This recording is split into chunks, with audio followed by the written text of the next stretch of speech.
Bismillahirrahmanirrahim. Assalamualaikum warahmatullahi wabarakatuh. Waalaikumsalam warahmatullahi wabarakatuh. Alhamdulillah wassalatu wassalamu ala rasulillah wa ala alihi wa sahbihi wa man tabi'ahu wa mawalah. Allahumma salli ala sayyidina Muhammad wa ala ali sayyidina Muhammad. Kita udah sampai mana? Qirat Halaman 299.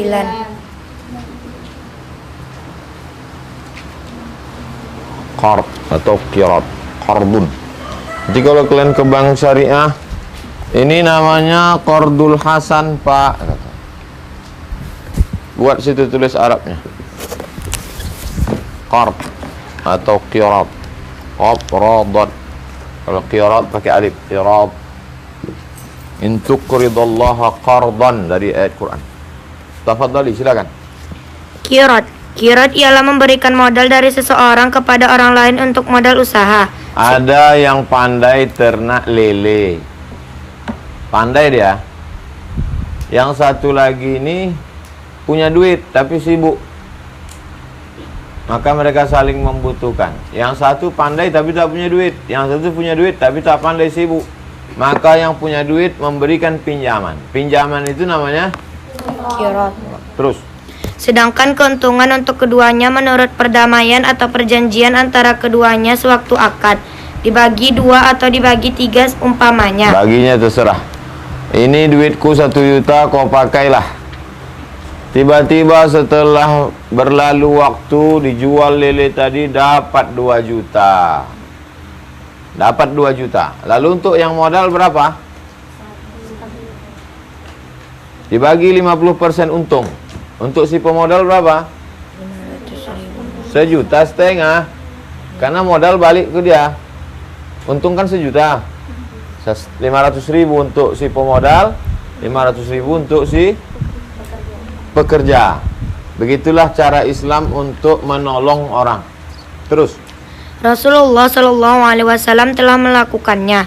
Beliau mengambil modal dari Siti Khadijah sewaktu beliau berniaga ke Syam.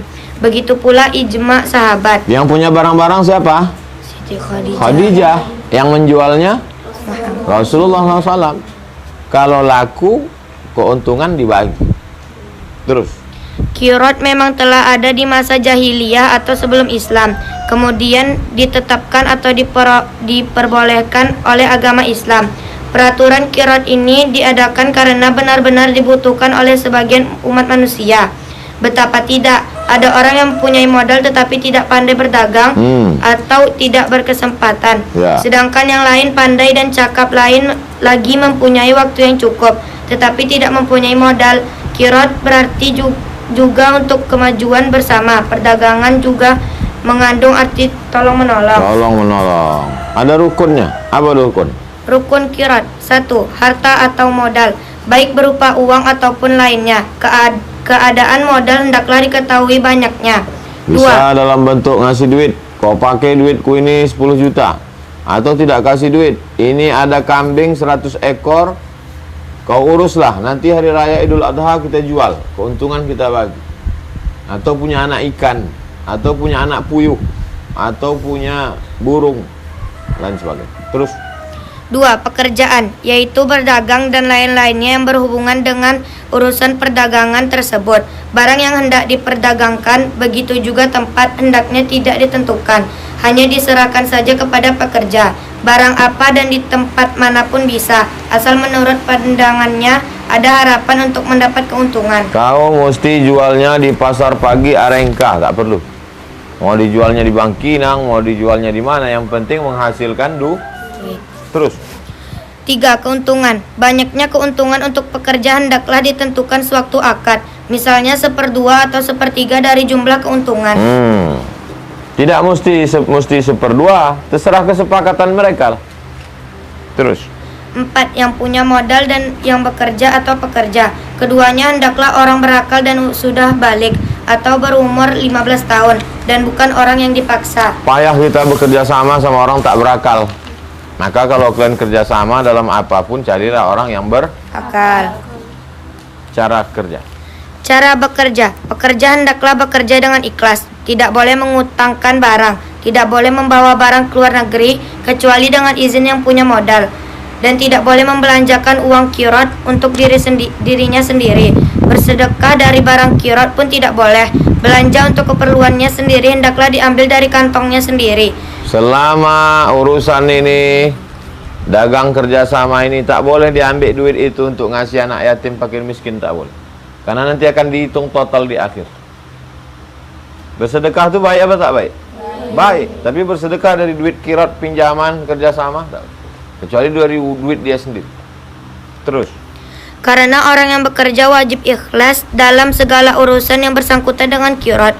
Hendaklah ia dibenarkan dengan sumpahnya apabila ia mengatakan tidak mendapat keuntungan atau hanya memperoleh sedikit keuntungan.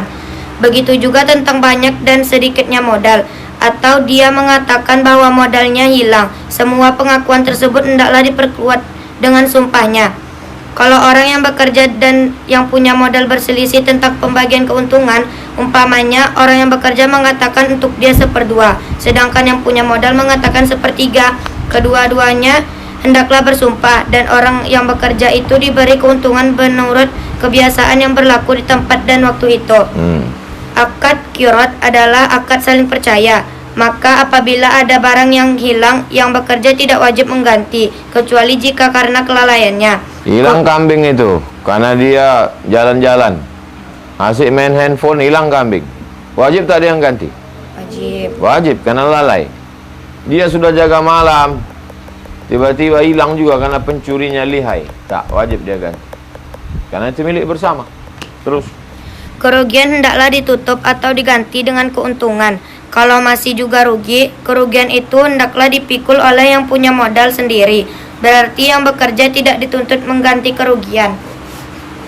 antum punya skill, apa itu skill? Kemampuan.